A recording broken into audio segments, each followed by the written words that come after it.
আসসালামু আলাইকুম। বিসমিল্লাহির রহমানির রহিম। জিএসটি পাঠাগার কর্তৃক আয়োজিত পাঠচক্র পর্ব 2 মাননীয় সভাপতি বিএনপির কেন্দ্রীয় সাংগঠনিক সম্পাদক ইমরান সালে প্রিন্স ভাই, সঞ্চালনায় আছেন জিএসটি পাঠাগারের সাধারণ সম্পাদক মোহাম্মদ জহির ভাই সহ জিএসটি পাঠাগারের বর্তমান এক্সিকিউটিভ কমিটির সদস্যবৃন্দ এবং পাঠক সদস্য এবং শুভকাঙ্ক্ষী হিসেবে যারা উপস্থিত হয়েছেন সবাইকে আমার পক্ষ থেকে শুভেচ্ছা অভিনন্দন জানাচ্ছি। আসলে ইমরান সালে প্রিন্স ভাই যে বক্তব্য ইতিমধ্যে দিয়েছে, শিক্ষা বিষয়ক যে বক্তব্য দিয়েছে, তাহলে আমি যে মন্ত্রমুগ্ধের মতো শুনছিলাম, অনেক বিষয়গুলো ভাইয়ের বক্তব্যেই চলে এসেছে। তারপরেও আজকের যে প্রেজেন্টেশন পেপার আছে সেই বিষয় থেকে একটু আলোকপাত করবো। আমি আজকে আমার উপস্থাপনার বিষয় হচ্ছে 200 বছরের পরাধীনতার দায় মোচনে প্রেসিডেন্ট জিয়াউর রহমানের শিক্ষা সংস্কার। আমি একটু কথা অর্থাৎ প্রাথমিক আলোচনায় গিয়ে তারপরে শিক্ষা সংস্কারের বিষয়টিতে যাব। জিয়াউর রহমান ছিলেন এই বাংলার ভাগ্যবত বাংলার একজন আশা আকাঙ্ক্ষার প্রতীক। 1953 সালে জিয়াউর রহমান যখন সেনাবাহিনীতে অংশগ্রহণ করেন তখন উনি নিজে হয়তো জানতেন না যে তিনি এই বাংলার ভাগ্যপুত্র হয়ে ওঠেন। 1965 সালে যখন ভারত পাকিস্তানের মধ্যে অনিবার্যভাবে একটা যুদ্ধ হয়েছিল, সেই যুদ্ধে তিনি মাত্র 12 বছর বয়সে সামরিক কর্মকর্তা। 12 বছর বয়সে সামরিক বাহিনীতে অত বড় কোনো পর্যায়ে নয়, একেবারে মধ্যম বা নিম্ন সারির সামরিক অফিসার। ওই সময়টিতে ভারত পাকিস্তানের মধ্যে যখন যুদ্ধ হয়, তো যুদ্ধের ফ্রন্টটা ছিল আপনার ভারতের যে বর্তমান কাশ্মীর, ভারত পাকিস্তানের কাশ্মীর পয়েন্ট আছে, কাশ্মীর রাজধানী শ্রীনগর ফ্রন্টে মূলত যুদ্ধ হওয়ার জন্য যুদ্ধটা হয়েছিল। তো ওখানে হলো পাকিস্তান পক্ষ থেকে সেনা মার্চ করানো হয়েছিল। প্রথম যে সেনাটি মার্চ করা হয়েছিল তৎকালীন সময়ের দুর্দৃষ্ট বলা হতো যে সেনা উনিশটাকে, সেটা হচ্ছে পাঞ্জাব রেজিমেন্ট, এরপরে ছিল বালুচ রেজিমেন্ট, এরপরে হচ্ছে ফ্রন্টিয়ার ফোর্স, এবং সবশেষে অর্থাৎ একটি সেনা যখন মার্চ করে সবার আগে থাকে কমান্ডো বাহিনী। সবচেয়ে শক্তিশালী বাহিনী ছিল পাঞ্জাব বাহিনী, সব থেকে দুর্বল যে বাহিনীটি সেটি ছিল East Bengal regiment. East Bengal রেজিমেন্টের একটি ক্ষুদ্র একটি ইউনিটের দায়িত্বে, আলফা কমান্ডোর দায়িত্বে ছিলেন জিয়াউর রহমান। তো তিনি ছিলেন একেবারে সবার শেষের পয়েন্টে। কিন্তু ভাগ্য যেই ব্যক্তিটিকে, স্রষ্টা যে ব্যক্তিটিকে আপনার ইতিহাসের পাদপীঠে আলোতে নিয়ে আসবেন, সেই ব্যক্তিটি কোনো না কোনো ভাবে আলোর দিকে আসবেন, সেটাই হয়তো সৃষ্টিকর্তা থেকে লিখিত ছিল। তো 1965 সালে যখন পাকিস্তান শ্রীনগর ফ্রন্টে তার সেনা সমাবেশ ঘটায়, তখন ভারত শ্রীনগর ফ্রন্টে তার সেনা না পাঠিয়ে ভারত শিয়ালকোটের খ্যামকারান পয়েন্ট দিয়ে মূলত ভারতের সেনা ঢুকিয়ে দেয়। এই খবর যখন পাকিস্তান কর্তৃপক্ষের সেন্ট্রাল কমান্ডে গেছে, ততক্ষণে কিন্তু আপনার পাঞ্জাব রেজিমেন্ট প্রায় শ্রীনগর ফ্রন্টের কাছাকাছি চলে গেছে। তাৎক্ষণিকভাবে সিদ্ধান্ত আসছিল যে না, এখন শ্রীনগর ফ্রন্ট না, আমাদেরকে খ্যামকারান ফ্রন্টে জয়েন করতে হবে। ঠিক তৎক্ষণাৎ সেনাবাহিনীর মুখ ঘুরিয়ে দেওয়া। যখন মুখ ঘুরিয়ে দেওয়া হলো, সবশেষের একেবারে অবহেলিত যে সেনা front, Ziaur Rahman alpha command, সেটা সবার আগের ফ্রন্ট হয়ে গেল।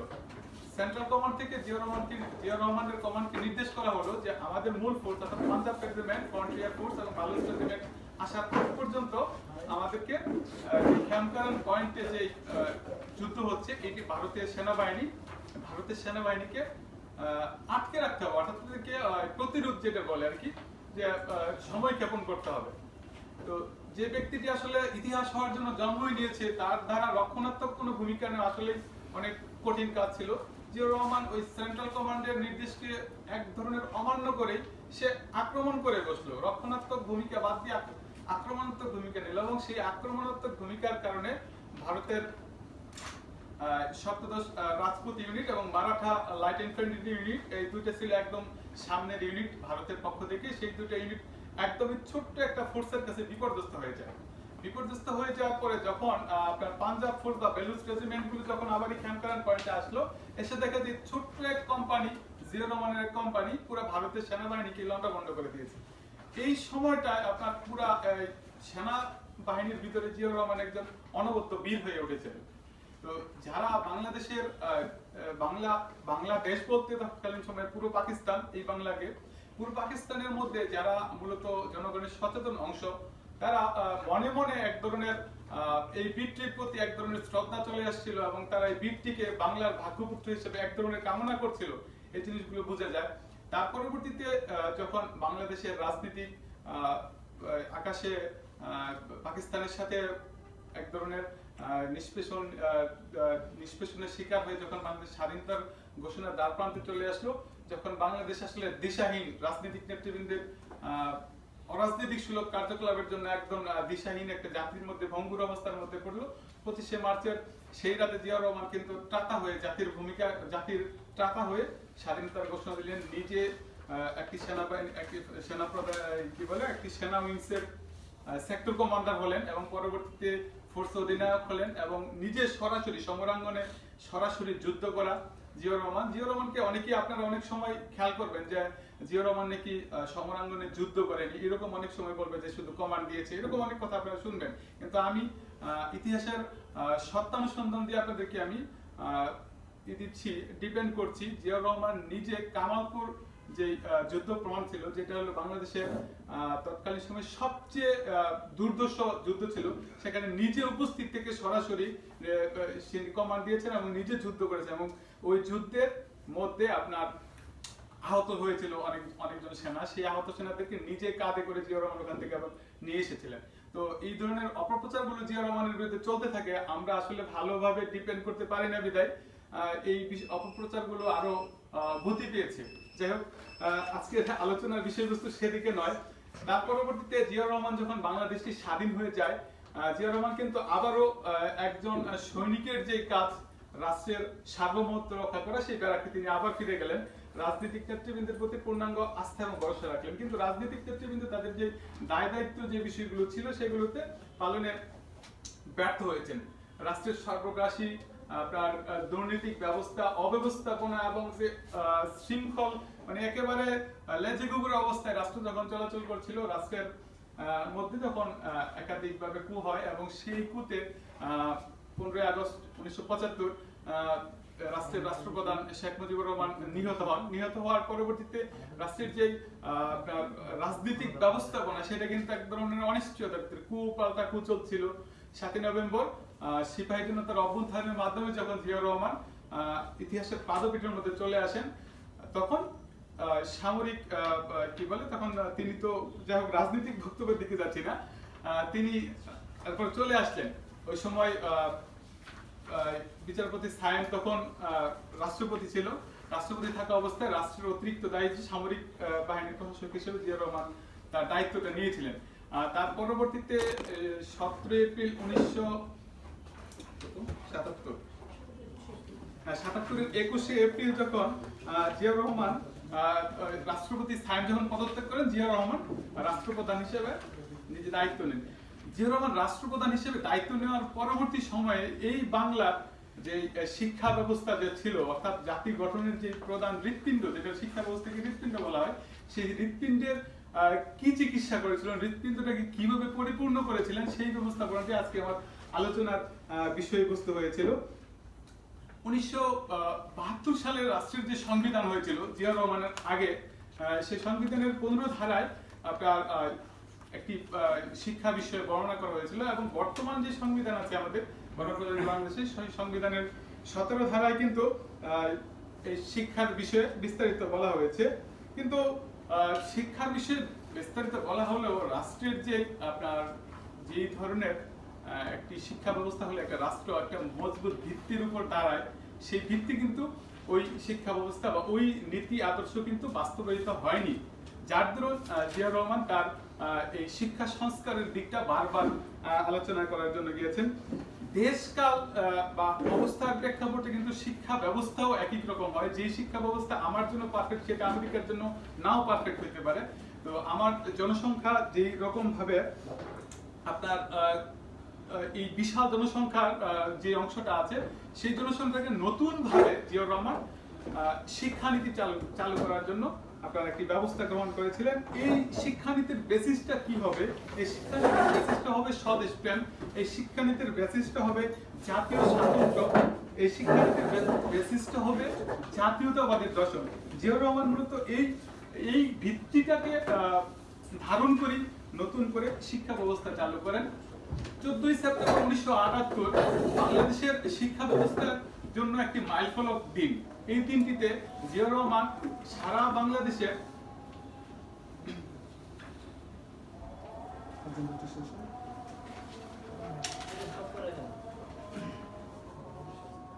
জিয়াউর রহমান জাতীয় সংসদের সংসদ যে হল আছে আমাদের, সেখানে সারা বাংলাদেশের থেকে শিক্ষাবিদ এবং শিক্ষা সংশ্লিষ্ট নেতৃবৃন্দ যারা আছে তাদেরকে নিয়ে একটি দিনব্যাপী কর্মশালার আয়োজন করেন এবং সেই কর্মশালা থেকেই মূলত জিয়াউর রহমানের যে শিক্ষা সংস্কারের যে নীতি, সেই নীতিটি মূলত বাস্তবায়িত হতে শুরু করে।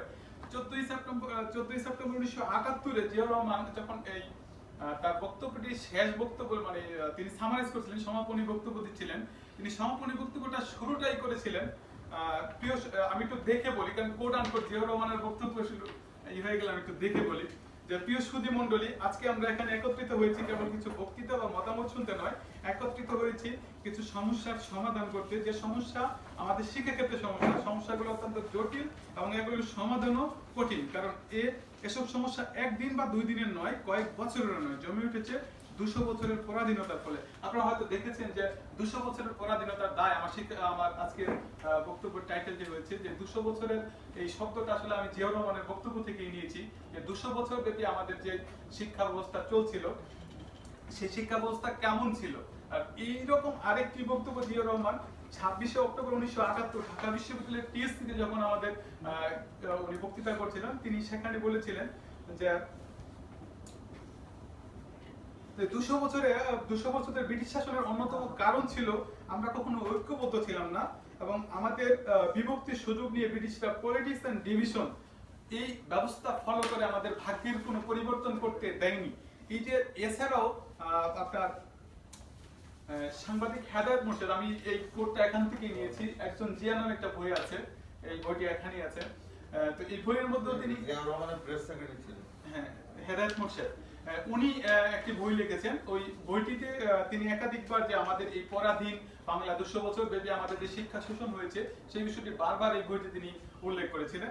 তো সেই খান থেকেই মূলত আমি 200 বছরের দায়মোচনের টাইটেলটি নিয়েছি।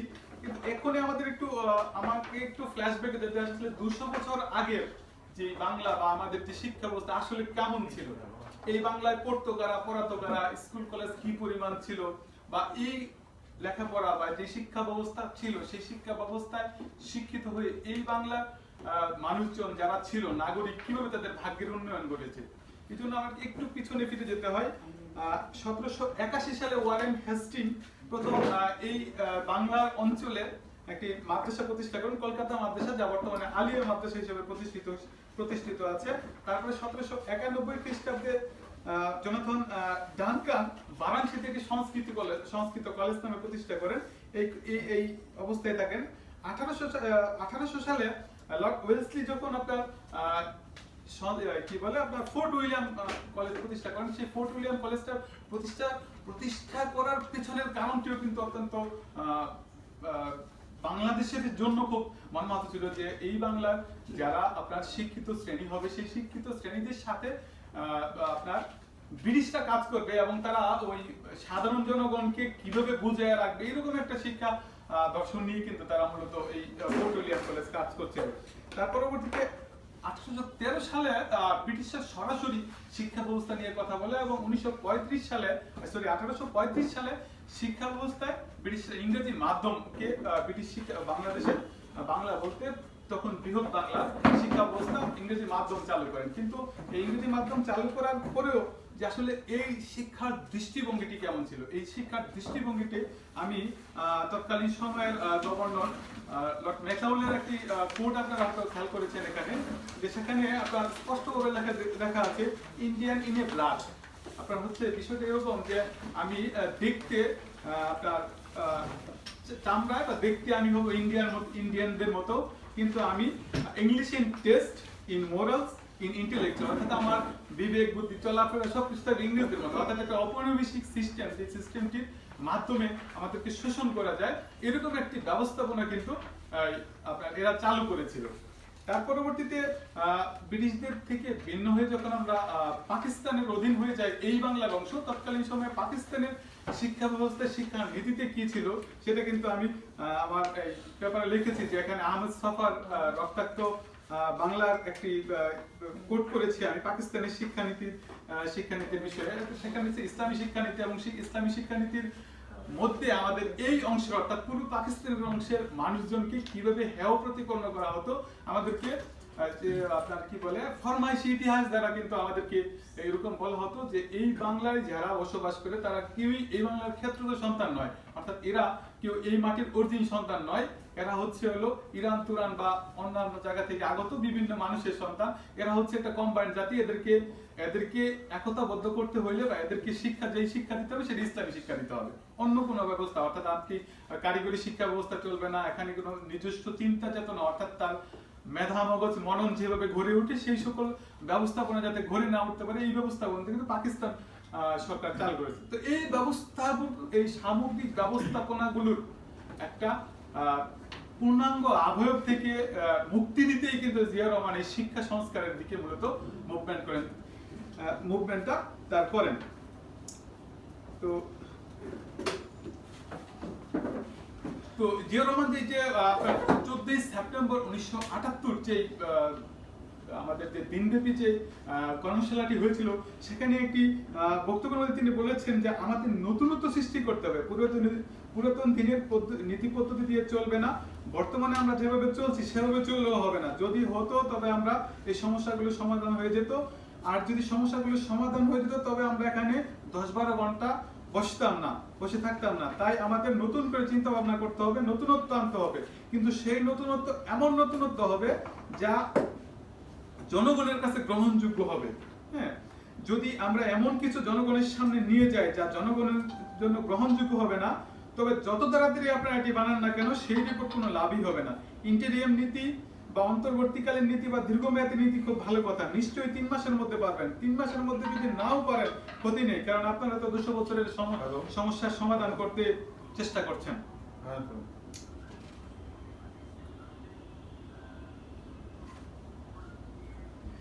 স্বাধীনতার পরে বাংলাদেশের যে শিক্ষা ব্যবস্থাগুলো ছিল, এটা ছিল আমাদের যে একেবারে যেটা আপনার কি বলি প্রচলিত শিক্ষা ব্যবস্থা। প্রচলিত শিক্ষা ব্যবস্থাটা মূলত হচ্ছে স্কুল কলেজ ভিত্তিক যে শিক্ষা ব্যবস্থা, এটাকে আমরা মূলত প্রচলিত শিক্ষা ব্যবস্থাগুলো বলি।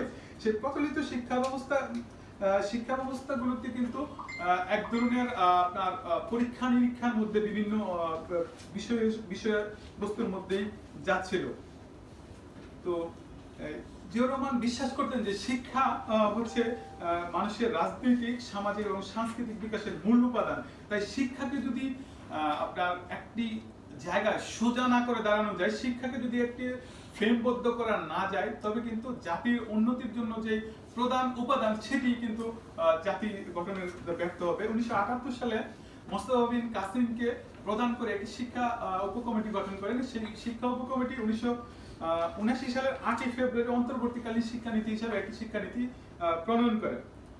আরেকটি বিষয় হচ্ছে জিয়া রহমান যখন কোনো কাজ করতে যেতেন, তার আগের কাজ হিসেবে জিয়া রহমানের ইতিহাসকে, সেই অঞ্চলের ইতিহাসকে খুব ভালোভাবে রপ্ত করতেন। এই বিষয়ে জিয়া রহমানের ইতিহাস জ্ঞান ছিল অনেক প্রখর। যে কোনো কাজ জিয়া রহমান তার জীবনে যে কাজটা করতে গেছেন সেই জায়গার একটা থিসিস অ্যানালাইসিস না করে জিয়া রহমান কখনো কোনো কাজে হাত দিতেন না। তো এই যে আমাদের যে 14ই সেপ্টেম্বর 1978 যে কনফারেন্স হয়েছিল, সেখানে জিয়া রহমান একটি বক্তব্য দিয়েছেন যে চরিত্র গঠনের শিক্ষা ঠিকভাবে দিতে হলে জাতীয় গৌরব শিক্ষা নিতে হবে। হ্যাঁ, এবং সে শিক্ষা দেবে সত্য এবং বাস্তব ইতিহাসের মাধ্যমে এবং আমাদের স্বাধীনতা যুদ্ধের সত্য ইতিহাসের মাধ্যমে।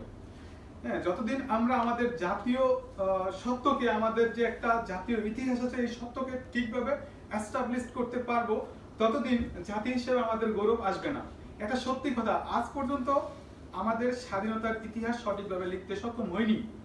আমি দেশি এবং বিদেশিদের লেখা অনেক বই পুস্তক দেখেছি, কিন্তু সেসব বই বিকৃত, সত্য নয় সেই ইতিহাস। যতই আমাদের বিদ্যা হোক, বুদ্ধি হোক, জ্ঞান হোক, সত্যকে ঢেকে রাখতে পারবেন না। আমাদের জাতির ইতিহাস আমাদেরই লিখতে হবে, এই দেশের মাটিতেই লিখতে হবে, এই দেশের মানুষেরই লিখতে হবে, তবে সেটা সত্য ইতিহাস হবে এবং ইতিহাস লিখতে হবে নির্ভয়ে, সঠিকভাবে। জিয়া রহমানের এই যে এই ধারণাটা থেকে আমি যদি আপনার একটু উদাহরণ দিই যে আমাদের দেশের অর্থাৎ বাংলাদেশের জাতীয় ইতিহাস কিভাবে কলঙ্কিত হয়েছে বা ফ্যাব্রিকেটেড হয়েছে তার একটি উদাহরণ আমি এখানে দিয়েছি। 1757 সালের পলাশির আম্রকাননে আপনারা অনেকেই নবাব সিরাজের পতনের ব্যাপারটা একটু একটু জানেন, কিন্তু আপনাদের মনে হয়তো ওইভাবে কখনোই জানাবে দেনি যে সিরাজের পতনের পর কেমন ছিল ঐতিহাসিক দৃষ্টিভঙ্গি এই বাংলার সিরাজের প্রতি। 1763-64 সালে প্রথম সিরাজের এই ব্যবস্থাপনা, সিরাজের পতন নিয়ে একটি বই লেখা হয়। সেটা হচ্ছে ইউসুফ আলী খান লেখেন তারিখে বাংলায় মহাপ্রচলি। সেই বইটি থেকে শুরু করে 1898 সাল পর্যন্ত এই বাংলায় একাধিক বই রচিত হয়েছে। সেই সকল বইয়ে কিন্তু একটি বিষয় আপনার সিরাজকে কিন্তু ভিলেন বানানো হয়েছে। সেখানে সিরাজ হচ্ছে অত্যন্ত মদ্যপ একজন লোক, সে হচ্ছে চরিত্রহীন একজন লোক, সে নারী দর্শন করে, সে মানুষকে লুণ্ঠন করে বিভিন্নভাবে। তার যত প্রকারের হেয় করা যায় একটা মানুষকে, ঠিক তত প্রকারের হেয় কিন্তু করা হয়েছে। এ বিষয়ে আপনি বাঙালি কবি নবীনচন্দ্র রায়ের লেখা দেখতে পারেন, অথবা রাজীব লোচন রায়ের লেখা দেখতে পারেন। যে কোনো লেখা, আমি উদাহরণগুলো দিয়েছি সবগুলো আপনারা দেখতে পারবেন যে সিরাজকে যত প্রকারের কলঙ্কিত করা যায় এই সকল লেখাগুলো দিয়ে কলঙ্কিত করেছে। 1898 সালে সর্বপ্রথম অক্ষয়চন্দ্র মৈত্রী নামে একজন লেখক, সে সিরাজউদ্দৌলা একটা নাটক বা বই লিখেছে। সেই বই প্রথম হচ্ছে এই সকল যে বিষয়গুলো আপনারা শুনছেন, অর্থাৎ সিরাজের মৃত্যুর 139 বছর পর্যন্ত এই সকল ইতিহাস আপনারা শুনছেন, সেগুলো হচ্ছে মিথ্যা ইতিহাস, এগুলো ফ্যাব্রিকেটেড ইতিহাস। এগুলোকে ইংরেজরা তাদের স্বার্থের জন্য আপনাদের দ্বারা লিখিত হয়েছে। আসলে সিরাজের এরকম কোনো তথ্য প্রমাণ নেই। এই রকম অর্থাৎ সত্য প্রতিষ্ঠার জন্য আপনার 139 বছর পর্যন্ত কিন্তু আমাদের এই বাংলার ইতিহাস প্রতিষ্ঠা করার জন্য অপেক্ষা করতে হয়েছে। আমি একটি কোট করেছি এখানে যে এই যে এত স্বাধীনতার বই দেখছেন, আমি বর্তমান বাংলাদেশ কন্টেক্সটে বলছি, বই বাজারে আছেন, আমি তার অনেকগুলোই দেখেছি। যে বইগুলো আমি পাবলিক লাইব্রেরিতে দেখেছি মুক্তিযুদ্ধের সব মুক্তিযুদ্ধের রূপকথা। অর্থাৎ এই কোটটা নিয়েছি আমি আতাউল ওসমানীর কাছ থেকে। এটি তিনি বিচিত্রাতে সাক্ষাৎকার দিয়েছিলেন 24 নভেম্বর 1983 সালে। অর্থাৎ আমাদের যে মুক্তিযুদ্ধের ইতিহাস রচিত হয়েছে সেই ইতিহাসগুলোকে কিন্তু তিনি রূপকথা হিসেবে বর্ণনা করেছেন। তো education is the harmonious development of body, mind and soul. Ziaur Rahman কিন্তু এই যে তত্ত্ব, এই যে দর্শন, এই দর্শনের ভিত্তিতেই কিন্তু শিক্ষা ব্যবস্থাকে একটা ফ্রেমবদ্ধ অবস্থায় দাঁড় করাতে চেয়েছেন। এবং এডুকেশন মানে শিক্ষা ব্যবস্থার মূল হচ্ছে হলো বই। জিয়াউর রহমান অসম্ভব ভালোবাসতেন, একটি অনুষঙ্গ ছিল বই।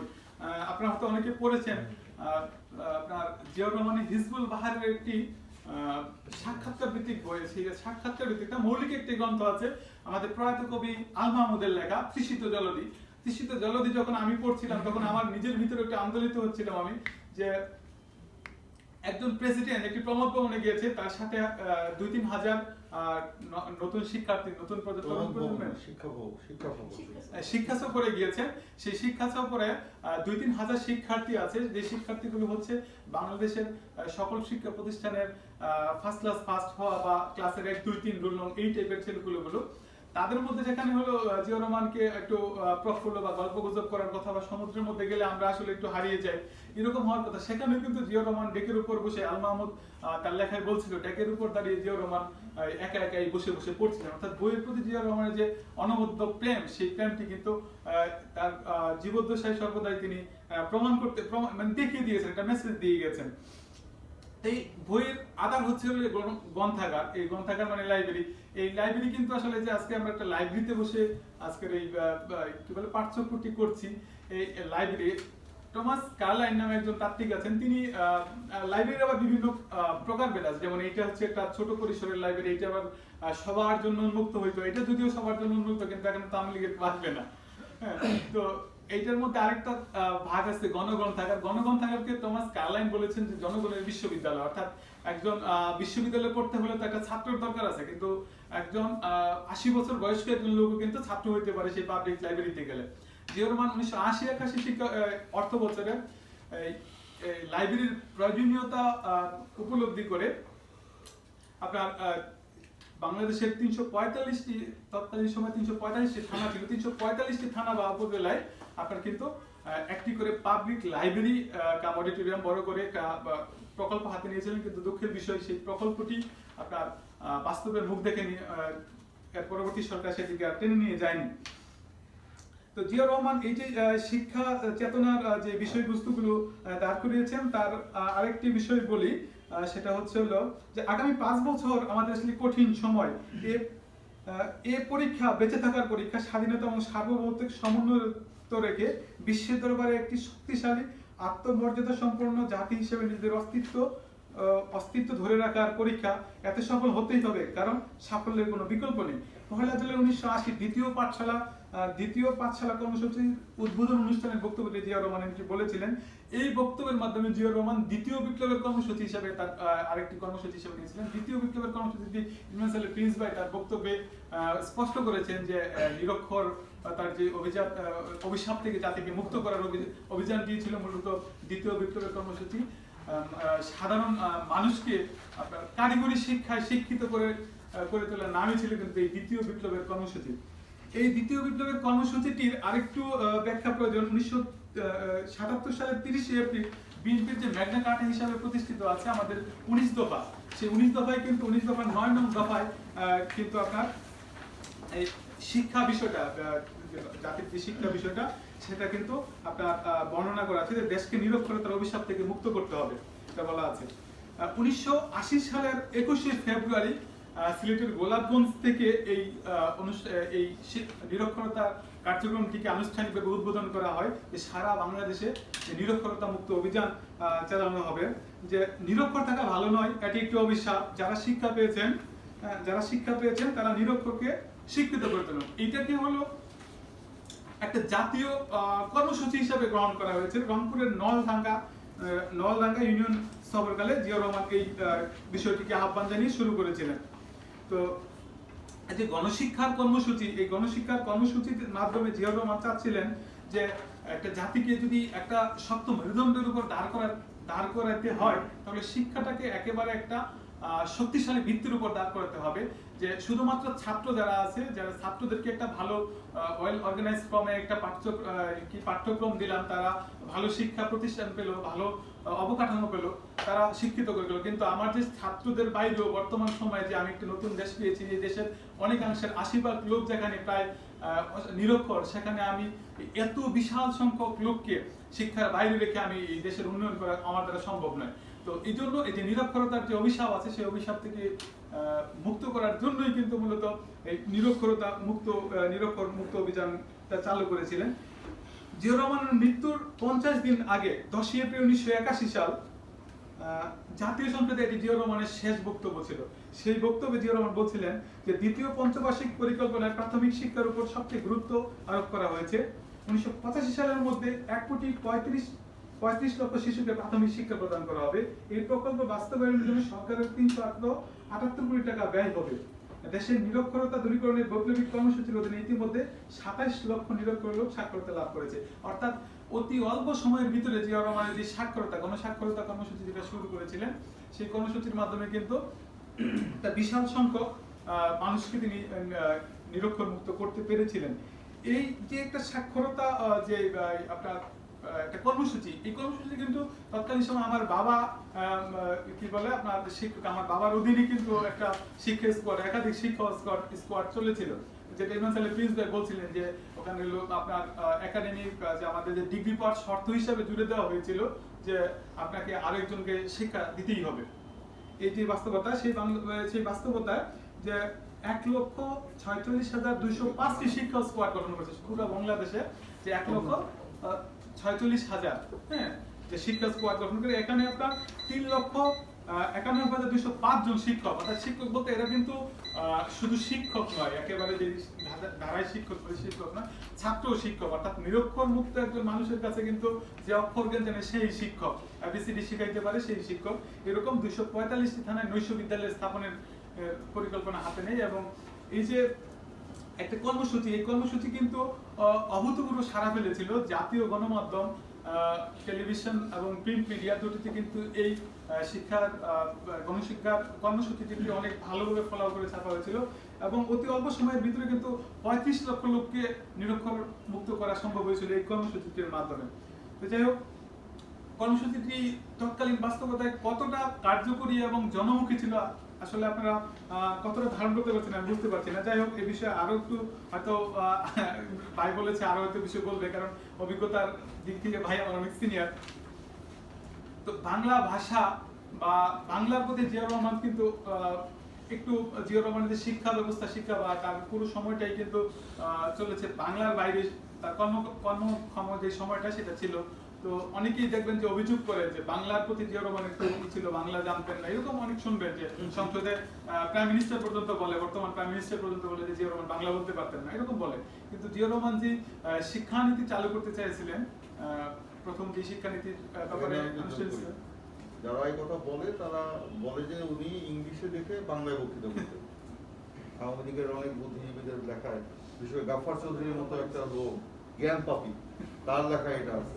জিয়াউর রহমান খুব সুন্দর বাংলা বলতেন, খুব সুন্দর বাংলা করতেন, এবং সর্বপ্রথম তিনি ক্যান্টনমেন্টগুলিতে যে মানে সড়কের নাম ছিল আগে ইংলিশ নাম, উর্দু নাম, সেগুলি পরিবর্তন করে বাংলায় সেই নামগুলো দিতেন, এবং সেটা বীর মুক্তিযোদ্ধা যারা নিহত হয়েছিলেন তাদের নামে সেই নামকরণ হতো। এবং সরকারি যে কোয়ার্টার, সরকারি কর্মকর্তারা যে থাকতেন সেই নাম এক একটা ফুলের নাম, নদীর নাম জিয়াউর রহমানের দেওয়া।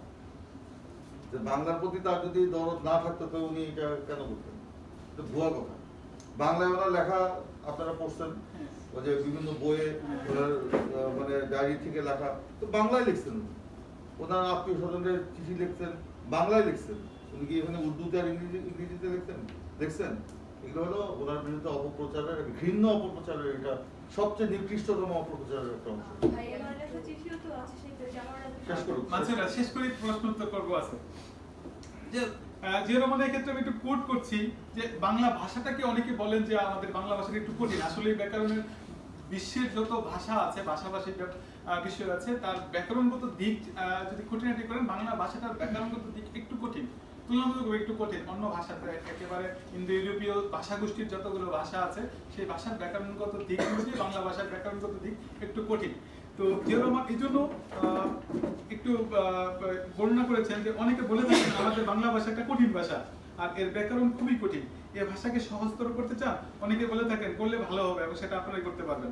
এটা হলো যে আমাদের যে ওয়ার্কশপ ছিল শিক্ষা বিষয়ক 14 সেপ্টেম্বর 1978, সেখানে জিয়াউর রহমান কিন্তু এই বক্তব্য বলেছিলেন। এবং জিয়াউর রহমান কিন্তু এই শিক্ষার মাধ্যম, সেখানে ইংরেজি মাধ্যম যে শিক্ষা ব্যবস্থা, সেটা হচ্ছে বিদেশি শিক্ষা ব্যবস্থা, সেই শিক্ষা ব্যবস্থায় এক ধরনের মানবতা গুণহীন, এক ধরনের কি বলে আপনার কর্পোরেটবাদী কি বলে আপনার উপনিবেশবাদী শিক্ষা ব্যবস্থার একটা ধারণা হয়। সেই ধারণা বাদ দিয়ে জিয়াউর রহমান কিন্তু শিক্ষার মাধ্যম হিসেবে বাংলাকে একেবারে আনুষ্ঠানিকভাবে ফিক্সড করে দিয়েছিলেন যে ওই সময় যে বাংলা মাধ্যম হবে আমাদের শিক্ষা ব্যবস্থা। এবং এই সময়ে একাধিকভাবে জিয়াউর রহমান তার ওই বক্তব্যই স্পষ্ট করে গিয়েছিলেন যে আমাদেরকে আরো একাধিক ভাষায় শিক্ষিত হবে, সেটা ইংরেজি হোক, সেটা আরবি হোক, সেটা আমাদের কোনো সমস্যা নেই। কারণ আরবি ভাষা বা ইংরেজি ভাষা শিখে বা অন্য কোনো ভাষা শিখে যদি এই জাতির ভাগ্য উন্নয়ন করা যায়, এই জাতির মধ্যে যদি টেকনোলজি আমদানি করা যায়, আপনার যে বিশ্বের যে উন্নত প্রযুক্তি আছে সেই প্রযুক্তিগুলোকে ট্রান্সলেট করা যায়, তাদেরগুলোকে আমাদের গ্রহণ করা যায়, তাহলে যে কোনো ভাষা যাতে গ্রহণ করা হয়, জিয়াউর রহমান কিন্তু সেই বিষয়টি উদ্বুদ্ধ করেছিলেন। কারণ জিয়াউর রহমান ছিলেন যুগের তুলনায় আরো অনেক বেশি আধুনিক। আমরা এই সময়ে এসে যে বিষয়গুলো ভাবছি সেই বিষয়গুলো কিন্তু জিয়াউর রহমান অনেক আগেই ফিক্সড করে গেছেন যে কিভাবে হবে আমাদের উন্নয়নের সিঁড়িগুলো। তারপরে জিয়াউর রহমান শিক্ষকদের মর্যাদার বিষয়ে কথা বলেছিলেন। শিক্ষকদের তিনি একেবারে স্পষ্ট করে বলছিলেন যে ক্ষুধার্ত শিক্ষক দিয়ে তৃষ্ণার্ত শিক্ষার্থীকে আপনার শিক্ষিত করে তোলা সম্ভব নয়।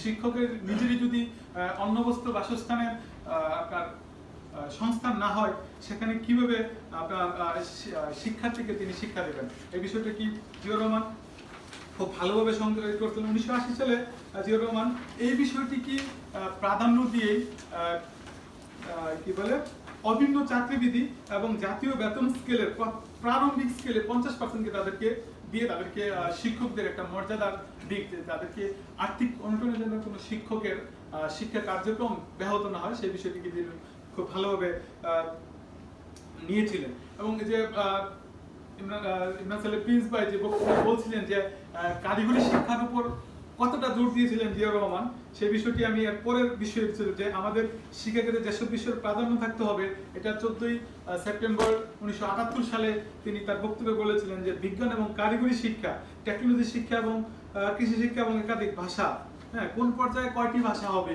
অর্থাৎ প্রাইমারি স্টেজে কয়টি ভাষা শিখবে, সেকেন্ডারি স্টেজে কয়টি ভাষা শিখবে, বা বিশ্ববিদ্যালয়ের স্টেজে কয়টি ভাষা শিখবে, সেই ভাষা শিখে আমাদের কিভাবে এই টেকনোলজির আমদানি করা যাবে, যে টেকনোলজি আমাদের জাতীয় জীবনের উন্নতির কাজ দিবে, সেই বিষয়গুলোকে তুলে এনেছিলেন। এবং এই বিষয়গুলোকে মাথায় রেখে 1976 সালে জাতীয় বিজ্ঞান এবং প্রযুক্তি পরিষদ গঠন করেন, এবং তার পরবর্তীতে এই ব্যবস্থাপনাকে একেবারে গ্রামে গ্রামে ছড়িয়ে দেওয়ার জন্য পল্লী প্রযুক্তি উন্নয়ন প্রতিষ্ঠান, অর্থাৎ যে আমাদেরকে যে প্রযুক্তিগত উন্নয়ন লাগবে সেটা ছোট হোক, আমরা রেডিওর মেকানিক হই, কিন্তু সেটার যে একটা শিক্ষার মাধ্যম আছে সেই বিষয়টিকে একদম গ্রামে গ্রামে ছড়িয়ে দেওয়ার জন্য জিয়াউর রহমান কিন্তু এই স্টেপগুলো নিয়েছিলেন।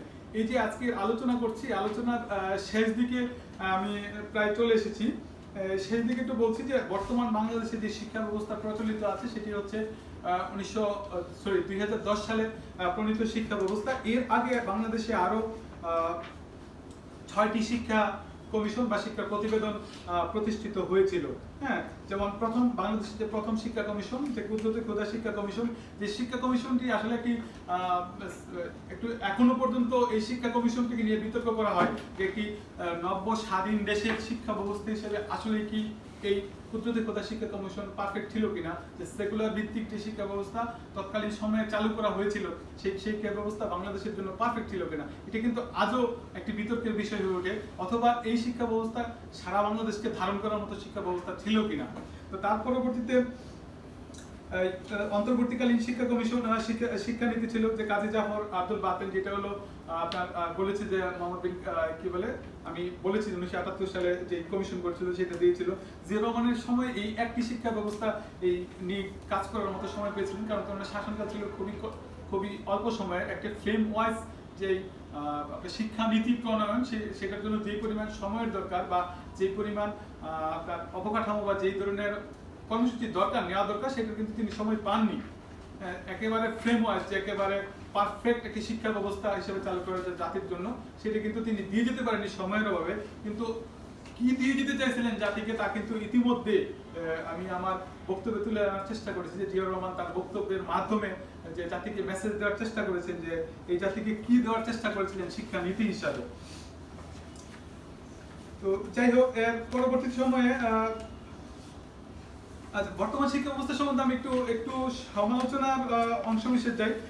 বাংলাদেশের প্রখ্যাত শিক্ষাবিদ আবুল কাসেম ফজলুল হক স্যার এই বিষয়টি মন্তব্য করেছেন যে বাংলাদেশের রাষ্ট্রীয় শিক্ষানীতির 3টি লক্ষ্য থাকা দরকার। বাংলাদেশের যখনই রাষ্ট্রীয় শিক্ষানীতি হবে তার 3টি লক্ষ্য থাকা দরকার। এক, সারা দেশের বিভিন্ন পেশামূলক শিক্ষার মাধ্যমে বহু সংখ্যক যোগ্য, দক্ষ, উৎপাদনক্ষম, দেশপ্রেমিক, উন্নত চরিত্র বল সম্পন্ন কর্মী সৃষ্টি করা। 2, শিক্ষানীতি এবং শিক্ষা ব্যবস্থার মাধ্যমে শক্তিমান, উন্নতিশীল এবং স্বাধীন রাষ্ট্ররূপে বাংলাদেশ গড়ে তোলা এবং ভালোভাবে পরিচালনা করার উপযোগী শিক্ষিত লোক তৈরি করা। এবং 3, দর্শন, বিজ্ঞান, সমাজবিজ্ঞান, ইতিহাস, শিল্প, সাহিত্য, প্রযুক্তি ইত্যাদি ক্ষেত্রে প্রকৃত জ্ঞানী সৃষ্টিশীল পরিবেশকে আত্মপরিচয় করা। কিন্তু স্যার নিজেই বলেছেন যে বর্তমান যে শিক্ষা ব্যবস্থা চলছে এই শিক্ষা ব্যবস্থা কোনোভাবেই এই 3টি দাবির একটি দাবিকেও আপনার বাস্তবায়ন করে না, 3টি দাবির একটি দাবির সাথেও একমত করবে না। প্রেসিডেন্ট জিয়াউর রহমান শুধুমাত্র শিক্ষা সংস্কারের দিকে গিয়েই শিক্ষা সংস্কারের দিকে গিয়ে এই ব্যবস্থাপনাকে থামিয়ে দিতে চাননি। তিনি এই শিক্ষা সংস্কারটিকে একটি সাংস্কৃতিক বিপ্লব হিসেবে প্রতিষ্ঠা করার জন্য তিনি কর্মসূচি হাতে নিয়েছিলেন। 1977 সালে আমাদের যে অমর একুশের বইমেলা, যেটা কি আছে এখন আমাদের বাংলাদেশের প্রধান আকর্ষণের কেন্দ্রবিন্দু হিসেবে প্রতিষ্ঠা করা হয়, যে অমর একুশের বইমেলা। এই বইমেলা বাংলা একাডেমির প্রাঙ্গণে, বইমেলাটা কিন্তু জিয়াউর রহমানের প্রতিষ্ঠা করা, এবং জিয়াউর রহমান কিন্তু এই বাংলা একাডেমির প্রাঙ্গণে প্রথম বইমেলাটিকে প্রতিষ্ঠা করেছিলেন। এর পরবর্তী 1976 সালে প্রথম তিনি বাংলাদেশের বেসামরিক ক্ষেত্রে দ্বিতীয় সর্বোচ্চ পদক 21শে পদক যেটা, সেটা প্রচলন করেন। এই প্রচলনের প্রথম যে 21শে পদকের যে লিস্টটা, সেই লিস্টটা যদি আপনারা দেখেন একটু চমৎকৃত হয়ে যাবেন। এই লিস্টটিতে আপনার বাংলাদেশের সবচেয়ে বিখ্যাত যে শিক্ষাবিদ, বুদ্ধিজীবী যারা আছে, মূলত যারা শিক্ষা নিয়ে কাজ করে, কবি নজরুল ইসলামের মতো লোকরা কিন্তু 1976 সালে প্রথম 21শে পদক পেয়েছিলেন। তো এইটা দিয়ে একটি মেসেজ দিতে চাইছিলেন জাতিকে, যে একটা মেসেজ যে আপনারা দেশের জন্য কাজ করুন, দেশ আপনাকে মূল্যায়ন করতে চায়, দেশ আপনাকে সম্মান দিতে চায়। এইরকম একটি চিন্তা কিন্তু জিয়াউর রহমান তার জীবদ্দশায় দিয়ে গেছেন, যারা শিক্ষা নিয়ে কাজ করতে চায়, যারা জাতির উন্নতি নিয়ে কাজ করতে চায়, তাদেরকে কিন্তু বাংলাদেশ হিসাবে অর্থাৎ রাষ্ট্রের সিটিং ড্রাইভিং সিটে বসে জিয়াউর রহমান কিন্তু সেই মূল্যায়নটা করতে চেয়েছিলেন। এর পরবর্তী 1977 সালে যখন আবার বাংলাদেশের সর্বোচ্চ পদক স্বাধীনতা পুরস্কার প্রতিষ্ঠা করেন, সেই সময়েও কিন্তু যে শিক্ষা সংশ্লিষ্ট এবং রাষ্ট্রের সিনিয়র সিটিজেনদের সম্মানিত করে রাষ্ট্রের একটি মেসেজ দেন যে শিক্ষার জন্য কাজ করে যান, জাতির উন্নতির জন্য কাজ করে যান, যা এই জাতি এই বাংলাদেশ আপনাকে সর্বোচ্চ মূল্যায়নটাই করবে। তো জিয়াউর রহমান তার একেবারে সংক্ষিপ্ত সময়ের শাসনে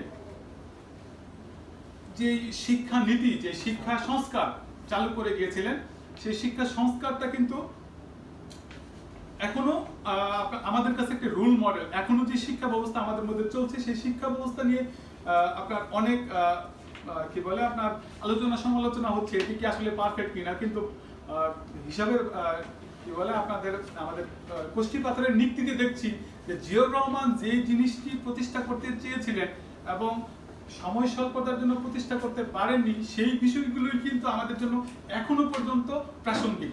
আমরা এখনো পর্যন্ত সেই বিষয়টার বাইরে গিয়ে নতুনত্ব এখনো পর্যন্ত কিছু আবিষ্কার করতে পারিনি।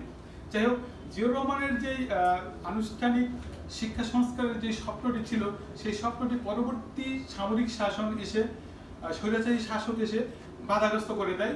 বাধাগ্রস্ত করার পরবর্তীতে 1991 সাল পরবর্তীতে যখন আবার গণতান্ত্রিক বাংলাদেশের যাত্রা হয় এবং বাংলাদেশ জাতীয়তাবাদী দল বিএনপির নেতৃত্বে সরকার গঠিত হয় এবং জিয়াউর রহমানের সহধর্মিণী বেগম খালেদা জিয়ার অধীনে সরকার গঠন হয়, তখন কিন্তু আবার সেই শিক্ষা ব্যবস্থাটাকে নিয়ে নতুন করে কাজ করতে শুরু করেন।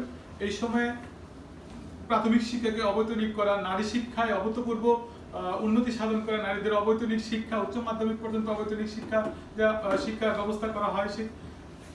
আপনার বই দেওয়া, একেবারে আপনার কি বলে ছাত্রদের বিনামূল্যে বই দেওয়া, এই বিষয়গুলো কিন্তু চালু হয় 1991 সালের 1991 থেকে 96 বিএনপির গণতান্ত্রিক প্রথম সরকার বেগম খালেদা জিয়ার সরকার যে জিনিসটি একেবারে জাতির মধ্যে প্রথম হিসেবে প্রতিষ্ঠা করেন, যেটি হচ্ছিল শিক্ষাঙ্গন কেন্দ্রিক, একেবারে প্রভূত সারা ফেলেছিল। সেই বিষয়টি হচ্ছিল যে এই সময় নতুন করে বেগম খালেদা জিয়া প্রাইম মিনিস্টারের তহবিল থেকে সারা বাংলাদেশের যে সকল নামি দামি শিক্ষা প্রতিষ্ঠান ছিল, সেই শিক্ষা প্রতিষ্ঠানগুলোতে কিন্তু আপনার বাস এবং মিনি বাস উপহার দেওয়া শুরু করে দেন। এটা ছিল বাংলাদেশ না দক্ষিণ এশিয়ার শিক্ষা ব্যবস্থায় নতুন একটি সংযোজন, যে একটা প্রতিষ্ঠানে রাষ্ট্রের প্রধান প্রাইম মিনিস্টার তার তহবিল থেকে বাস উপহার দিচ্ছেন, যাতায়াতের উপহার দিচ্ছেন। তো এটা এক ধরনের নব চাঞ্চল্য সৃষ্টি করেছিল এবং এই চাঞ্চল্যের ধারাবাহিকতায় 2001 সাল থেকে 2006 সাল যখন আবার বিএনপি সরকার গঠন পরিকল্পনায় আসে, তখন কিন্তু শিক্ষার ব্যাপক উন্নয়ন হয়েছিল।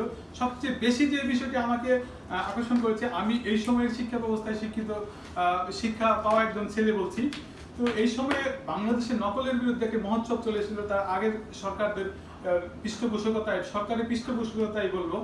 এই নকলের মহোৎসবকে বিএনপি সরকার একেবারে বাংলাদেশ থেকে সমূল উৎপাদিত করেছিলেন। এই সময়ে আমাদের তৎকালীন সময়ের শিক্ষা প্রতিমন্ত্রী আনহা এহসানুল হক মিলন, তিনি কিন্তু দেশে এবং বিদেশে প্রভূত সুনাম অর্জন করেছিলেন এবং বাংলাদেশের শিক্ষা ব্যবস্থার যে একটা ফ্রেম ওয়াইজ একটি ব্যবস্থাপনা, সেটা এই সময়ে চালু করার তিনি করেছিলেন। যাই হোক, আমি আমার উপস্থাপনার চেষ্টা করলাম, কারণ ওই সময়ে প্রেক্ষাপটে আমাদের গুগল ছিল না, আমাদের ফেসবুকের মতো সামাজিক যোগাযোগ মাধ্যম ছিল না, তথ্যের অনেক অপ্রচুরতা ছিল।